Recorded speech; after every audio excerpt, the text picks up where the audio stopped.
Thank you.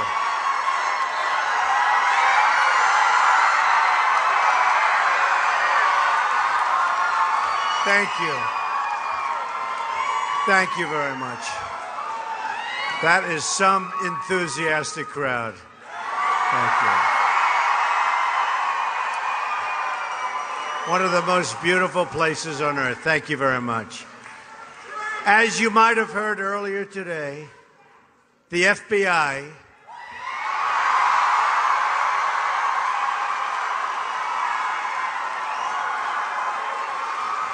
after discovering new emails, is reopening their investigation into Hillary Clinton.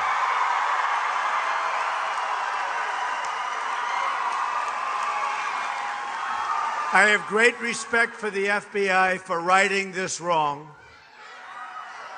The American people fully understand her corruption, and we hope all justice will finally be served.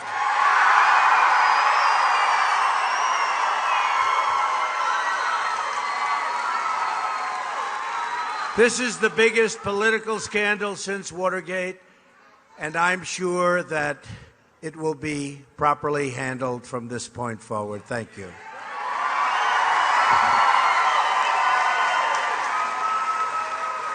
Now getting back to things that don't sound quite as exciting, but they're so important, right? In 11 days, we're going to win the state of Maine. And we are going to win back the White House. We're going to have honest government once again. Hillary bleached and deleted 33,000 emails after receiving a congressional subpoena. That's after, remember that, after. And lied to Congress under oath about her illegal server. She put her office up for sale to large corporations and foreign powers and special interests. All the while, the world fell apart. She unleashed ISIS, put Iran on a path to nuclear weapons, and threw the Middle East into total turmoil. It's time for new leadership, and it's time for good judgment.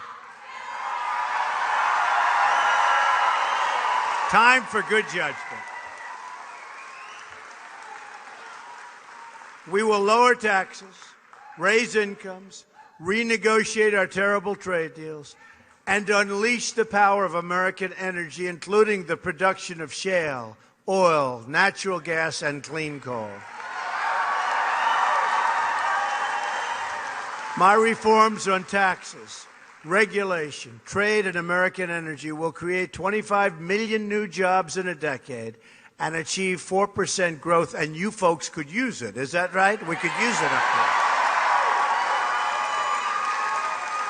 It's all outlined in detail in my contract with America and American voters. I'll tell you what, we have the greatest people on earth. That's one thing I have learned so strongly by doing this large scale, every state. I'm going to every state, and I love it, and I love the people of our country. I love the people of our country.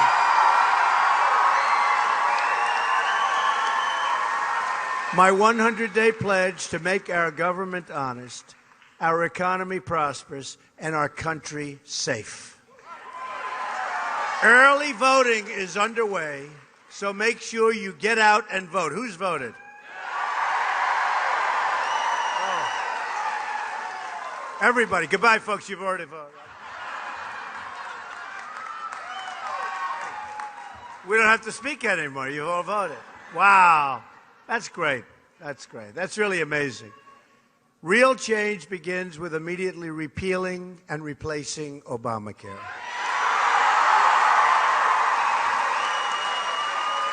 It has just been announced that Americans are experiencing another massive double-digit hike in Obamacare and premiums. Now, this was announced by Washington, and believe me, the number they gave, around 25%, is peanuts compared to the real numbers.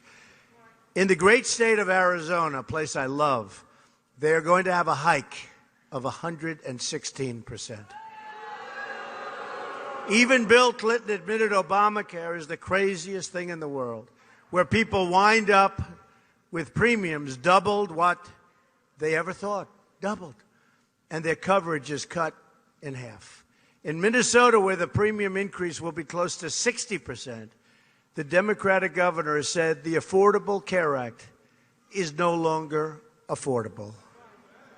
Jonathan Gruber, you remember him? The architect of Obamacare, admitted it was all a fraud, and he said it was passed because of the stupidity of the American voter. But the only stupidity was that of the officials who rammed through this horrible, horrible law over the objections of the American voter. And he's right. Very few people, if anybody, I mean, almost nobody read it. Who said that? Very smart. They didn't read it. They don't read anything. They don't read our trade deals. I'll tell you what they don't read. They don't read NAFTA. They don't read TPP. Job-killing Obamacare is just one more way the system is rigged. Hillary Clinton wants to double down on Obamacare, making it even more expensive. It's no good, folks, and it's too expensive by far. But it's no good. It's no good. Your deductibles, it doesn't work. Repealing and replacing Obamacare is one of the single most important reasons we must win on November 8th.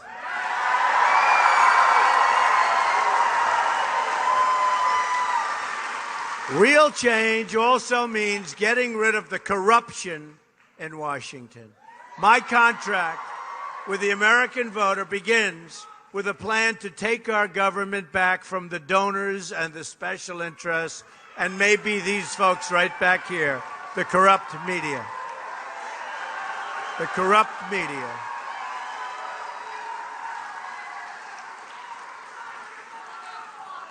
I want the entire corrupt Washington establishment to hear and heed our words, not my words, our words.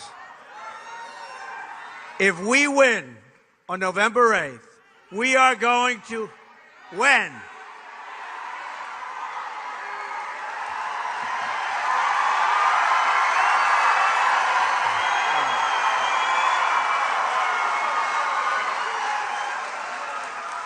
When we win on November 8th,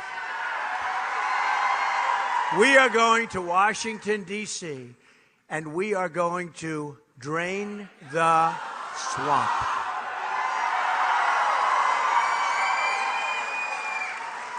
I tell people I didn't like that expression, that phrase. But everybody else did in the whole world. It's all over the world now. It's trending. They come up, Mr. Trump, drain the swamp is trending. Drain that swamp. It's trending. I said, really? All of a sudden you start to like it. You know, Frank Sinatra was really sort of a friend of mine in a sense. And he didn't like my way.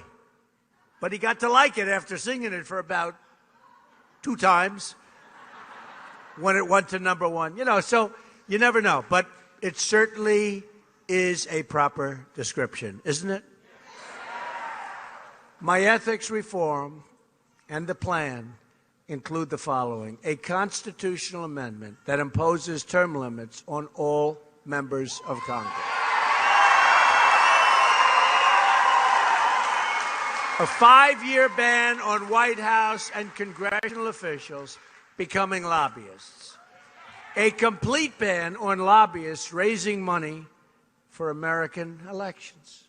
And remember, and that's of the foreign variety. Do we want foreign lobbyists raising money? Tell me about that. No more. At the core of my contract is my plan to bring our jobs back home. Okay? We're living through the greatest jobs theft in the history of the world. It really is. The greatest jobs theft in the history of the world. Maine has lost. What a place, though. What a place. You talk about land. Good land. Beautiful land. Maine has lost 38% of its manufacturing jobs since NAFTA and China trade deals went into effect. Think of that, 38%. And they were approved by Bill Clinton supported heavily by Hillary Clinton. Right here in Maine, the paper industry in Maine is taking a tremendous hit. Do we all know about that? So what's the problem? Foreign competition, right? Maine's paper industry has lost more than 1,500 jobs in the past 2 years. What's going on? And 2,300 jobs since 2011. We've lost as a country 70,000 factories since China entered the World Trade Organization. And you know what that is. That was another Bill and Hillary Clinton-backed fiasco. After promising she would oppose it, Hillary also pushed through a deal, and it's a trade deal with South Korea. That was a deal that was devastating to the paper industry. You know all about it. And it killed over 100,000 jobs nationwide. She told the voters, she told everybody it was going to be a good deal. Did the same thing in New York State. She said she's going to bring jobs back to New York State. You're close enough to New York to know that didn't work. Next, Hillary wants the Trans-Pacific Partnership, which will kill millions more jobs. The TPP, well, they're looking at her properly now. The only thing I can say. The only thing I can say. It's a tough, tough situation that our country's going through, that I can tell you. The TPP would result in the closure of Maine shoe factories and the loss of so many other jobs. Who works at a shoe factory? Anybody here? Said they're mostly gone. Is that right? They're mostly gone. You mean if I would have said 10 years ago, people would have raised their hands. All right, we'll bring them back. We're going to bring, I'll tell you what, we're going to bring our jobs back. Now, how's that for an answer? I say, who works at a shoe factory? And the guy shouts out, they're all gone. As part of my contract, we will stop the TPP and we will renegotiate NAFTA and we will terminate NAFTA if we don't get the deal we want and replace it with a fair deal and a good deal for American workers.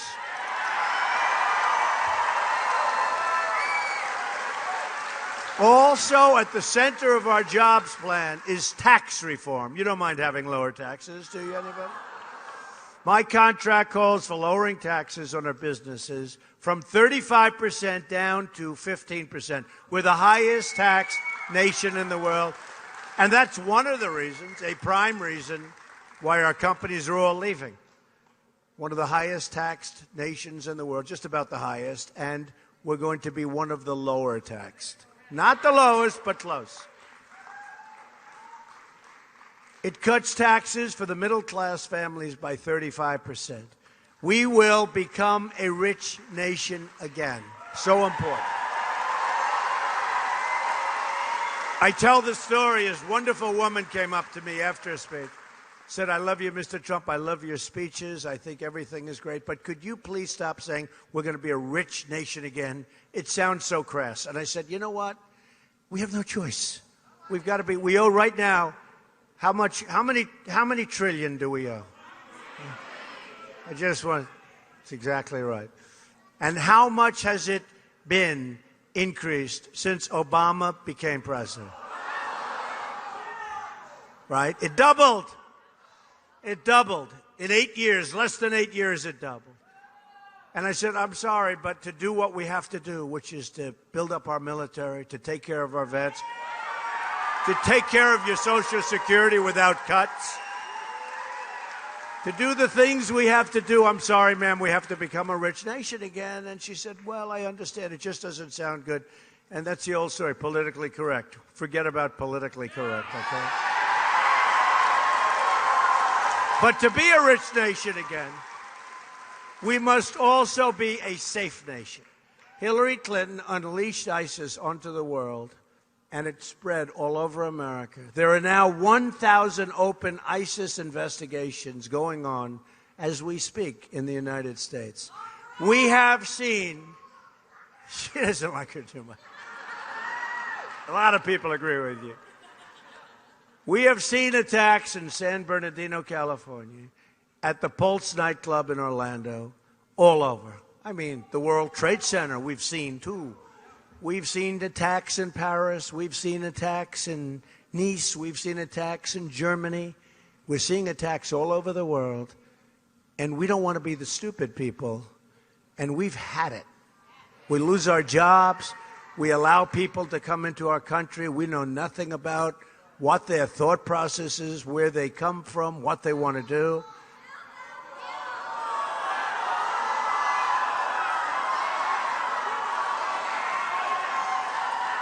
We're going to build the wall, and Mexico's going to pay for the wall. Believe me. We'll build the wall, and Mexico will pay for it. Believe me. And we're going to stop the drugs from pouring in through our southern border and poisoning your children, and poisoning a lot more than your children. You know, the Border Patrol agents, 16,500, plus ICE, tremendous number. They endorsed me. First time they've ever endorsed. These are great people. By the way, they are so mistreated. They are great people. They want to do their job right. You know, it's much harder. Their job is much harder if I win, because we're going to have them do their job. Right now, they just have to stand there, let everyone walk right by them. And I was amazed, because they came and they endorsed me. I didn't solicit it. I didn't know they could even do it. Maybe they can't do it, but they felt they had to do it. These are great people. They want to do their job. One of the things I said to them, I said, tell me about the wall. Really important? They said, Mr. Trump, you have no idea how important. They want drugs to stop coming into our country. But you look at New Hampshire, you look at yourselves, you look at so many, I mean, almost every state. And I learned most about it from New Hampshire, because when I won New Hampshire, and I really got to know the people. And they said that drugs, the biggest problem they have, heroin, addicting their populace. And really, they mentioned their children. But it's far more than the young people. It's people. It's everybody. And they said this, and I learned so much. It was incredible. And I made the statement to them, but I made it to everybody, that if we win, we're going to stop that crap from coming into our country. We're going to stop it. And we're going to work with the people who are so addicted, and we're going to try like hell to get them off that addiction. Such a problem. Such a problem. So we're going to build a wall, and Mexico is going to pay for the wall, okay? Just don't even think about it. And the agents, when they endorsed me, I said, is it important? They said, because I wanted a little reaffirmation. And they said, Mr. Trump, so important. You have no idea. So important. You need it. And it made me feel good. Because, frankly, if they said we didn't need it, I don't know what I would have done. I don't know what I would have done. But we do need it, and it's going to happen, and we're going to stop the drugs from coming in. And we're going to have people come into our country. A lot of people come into our country. We're going to have big, beautiful doors, okay? We're going to have a lot of people come into our country, but they're going to come into our country legally, okay?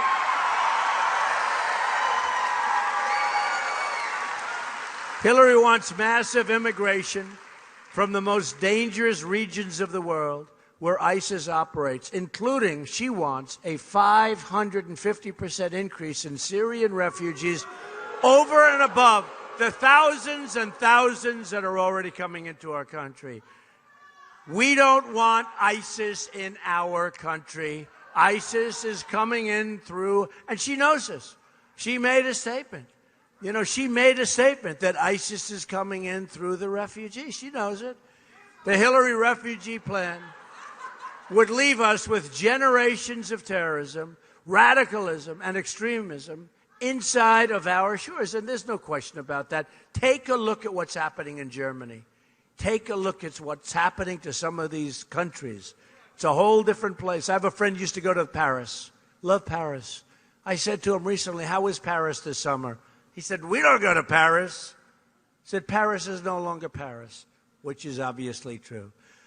I only want to admit people who will support this country and love its people. That's what I want.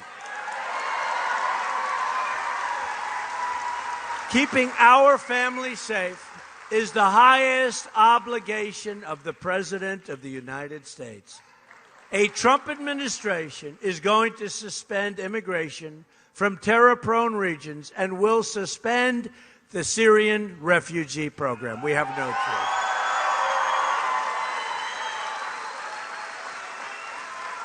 And by the way, we have heart.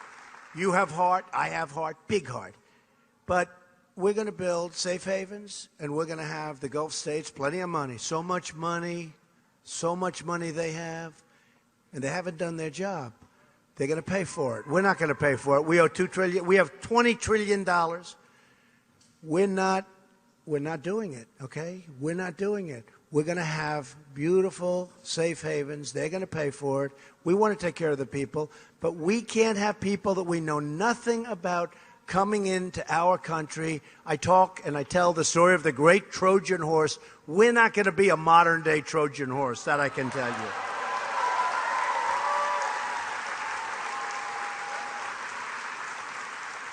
We are not taking risks when it comes to the safety of the American people. We have enough problems, folks, in case you don't know. Does anybody think we don't have any problems? Boy, do we have problems. So let me state this as clearly as I can. If I'm elected president, I am going to keep. When I'm elected.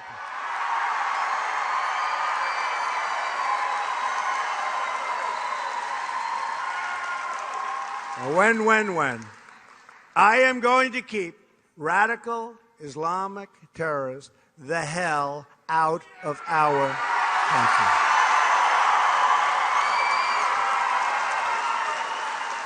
Hillary also said she wants totally open borders. A Trump administration will secure and defend the borders of the United States. And yes, we will build that wall. Countless Americans who have died in recent years would be alive today if not for the open border policies of this administration. This includes incredible Americans like 21-year-old Sarah Root, who you probably read about. The man who killed her arrived at the border, entered through federal custody, and then was released into the United States community under the policies, the horrible, weak, and disgusting policies of this White House. He was released again and again, crime after crime, and is now at large. Sarah graduated from college with a 4.0, top in her class, and it was the day after college, the day after, killed beautiful Sarah Root. And I got to know her family, and they're incredible people, and they're devastated. And frankly, they'll never be, even with time, they'll never be the same. First in her class, right after graduation. Also among the victims of Obama-Clinton open borders policy was Grant Ronebeck, a 21-year-old convenience store clerk from Mesa, Arizona. He was murdered by an illegal immigrant gang member, previously convicted, very violent, of burglary, and was also released from federal custody. Now, the people that knew him, the people that knew this person, said, please don't release him. He's violent. He's a criminal. Please don't release him. They released him, and he killed Grant instantaneously, almost immediately. Another victim is Kate Steinle. You know that, from San Francisco, gunned down. Sanctuary City by an illegal immigrant, deported 5 previous times. Kate Steinle, gunned down, holding the hand of her father, looking at how beautiful the Golden Gate Bridge was, right? Gunned down in the back. Then there is the case of 90-year-old Earl Olander, who was brutally beaten and left to bleed to death in his home. The perpetrators were illegal immigrants with criminal records a mile long who did not meet the Obama administration's priorities for removal, even though other people were saying, please, please get these people incarcerated or get them out. In California, a 64-year-old Air Force veteran, Marilyn Ferris, was raped and beaten to death with a hammer. Her killer had been arrested on multiple occasions, was a violent person, but was never deported. Now, we've had so many. We know they're bad. We know bad things are going to happen, but they don't do their jobs. they don't do their jobs. This is going to be the opposite of a Trump administration, that I can tell you.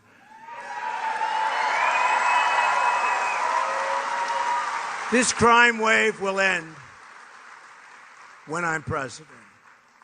We will also repeal the Obama-Clinton defense cuts and rebuild our badly depleted military. You know, you probably saw this on television, documentaries. We have fighter jets that are so old, we can't even get parts for them. They get parts from museums and parts from plane graveyards. You can't even get parts.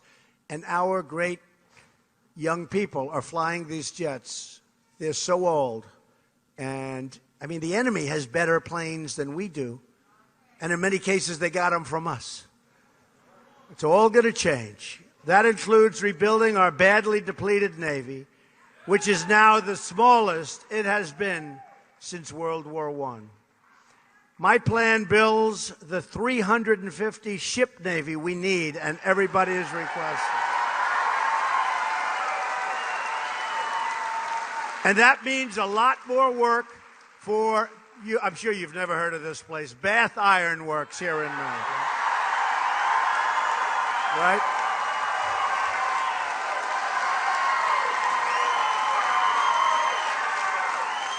Hey, you've heard of it. I thought you would have never heard of Bath.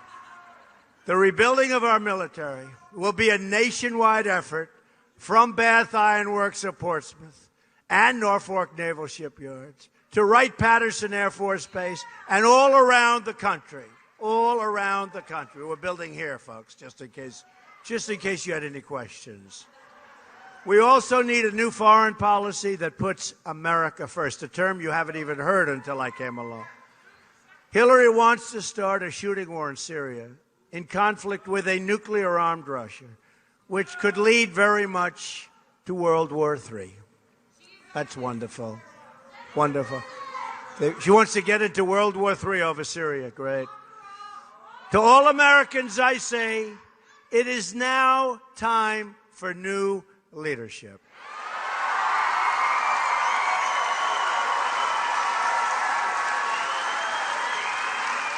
Just for those that want to know a sad fact. So we have spent, right now, as of now, $6 trillion in the Middle East.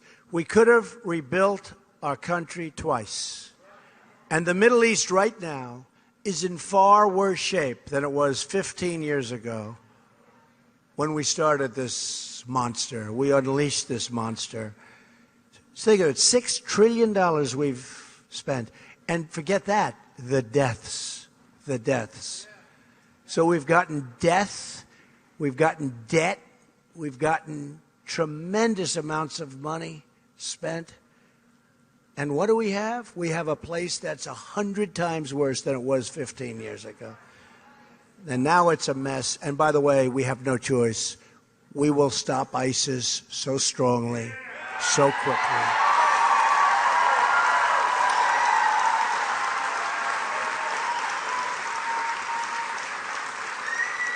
And when we attack, we will not be giving them advance notice, okay?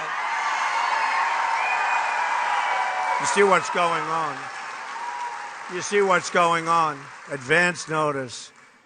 We're going into Mosul in 4 months. No, we're going in 3 months. We will be attacking Mosul from the back and then the front, and then we're going. These people. General George Patton is spinning in his grave, right? Spinning in his grave. And by the way, we have a great general with us, General Flynn, General Mike Flynn. Where is he? General Mike, come here, Mike. Come here, come here.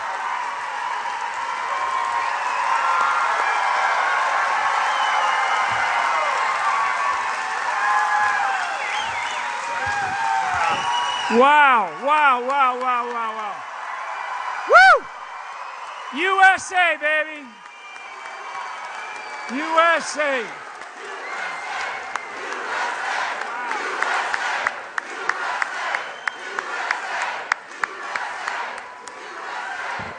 Hey, this election is about the heart and soul of the United States of America, and that's why I'm standing up here for Donald J. Trump to be the next president of the United States.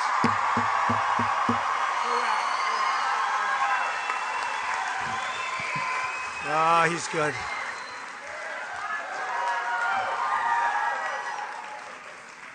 They might not like him that much because he's a little too tough, you know. See, General MacArthur, General Patton, guys like Mike, General Kellogg, we have such great people with us. We have over 200 generals and admirals supporting us. Can you imagine that? Endorsing us. We have 21 Congressional Medal of Honor recipients, 21 endorsing us. These are incredible people. We have unbelievable people endorsing us, including a lot of the folks that have given me medals, and they've given me their medals. I said, don't take it, don't take it, don't do it, keep it. Mr. Trump, we want you to have them. These are the most unbelievable people. These are the most unbelievable people we have in our country. Just think what we can accomplish in our first 100 days. We're going to have the biggest tax cut since Ronald Reagan. We're going to eliminate every unnecessary job-killing regulation. That's a big deal, I want to tell you. It's a big deal. The business people would rather have that than the tax cut. We're going to remove the burdens of American small business. I mean, you have to see the burden of these regulations. The burden of these regulations on small business and big business are unbelievable. And we're not going to get our jobs back unless we unleash our companies. We're going to make child care affordable and very much more affordable. We'll provide school choice, and we are going to put an end to Common Core. We're going to have education local.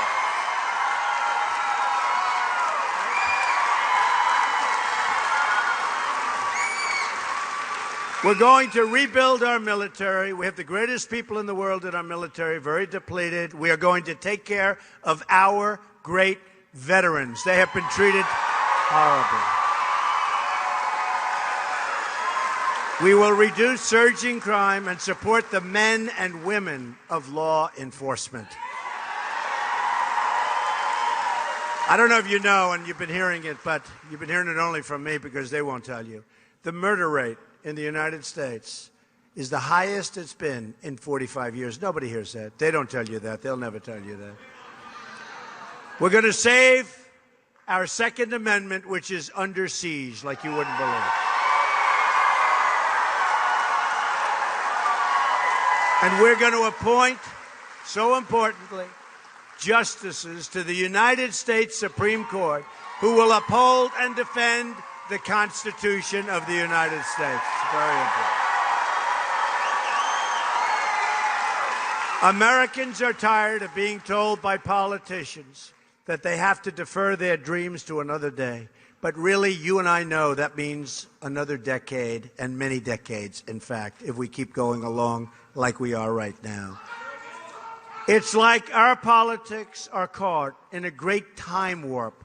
We keep electing the same people who keep making the same mistakes and who keep offering the same old, tired excuses. These career politicians, like Hillary Clinton, keep telling us that things can't change, that we can't try new solutions. Hillary wants us to think small, wants us to believe things that can't change, and wants our lives to revolve around Washington, D.C. And you're right. She's been telling things for 30 years, nothing happens. When she talks about the tax code, I say, why didn't you change it? When she talks about the military, I say, why didn't you do something about it? It's all talk. It's all talk. When she talks about, I will stop jobs from leaving, where have you been? She's been a senator. She's been a secretary.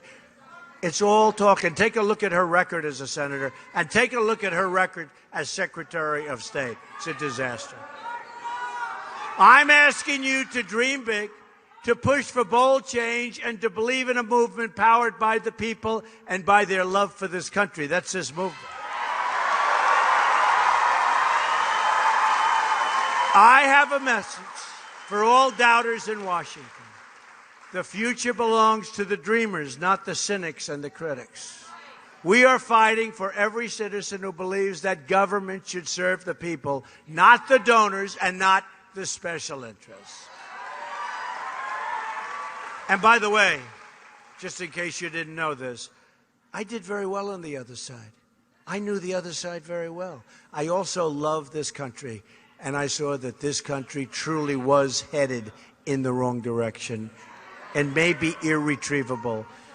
So this is a lot of work. It's not easy. We had 17 people. Now we have one left. But we are going to make America great again, believe me.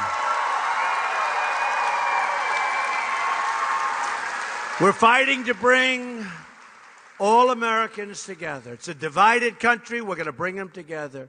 Just imagine what our country could accomplish if we started working together as one people, under one God, saluting one American flag.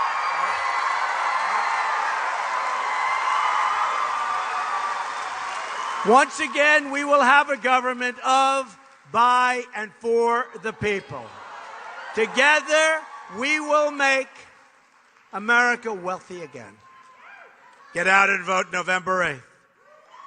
For about the 3 people that haven't voted. By the way, who hasn't? So tell me something. Who has not? You haven't voted and you're in the front. You're fired. No, you haven't. You're going to vote, right? Okay. There is saying, yes, yes, I promise, I promise. Not too many people. Who else? Who has not voted? All right, so most have voted. Get out and vote. Or this movement, this great movement that everybody's talking about, and it's a movement of common sense. It's a movement of winning. Let's win again. We don't win anymore. Get out and vote. We will make America strong again. We will make America safe again. And we will make America great again, I promise. God bless you, everybody. God bless you, Maine. God bless you. Get out and vote. Thank you, everybody. Thank you.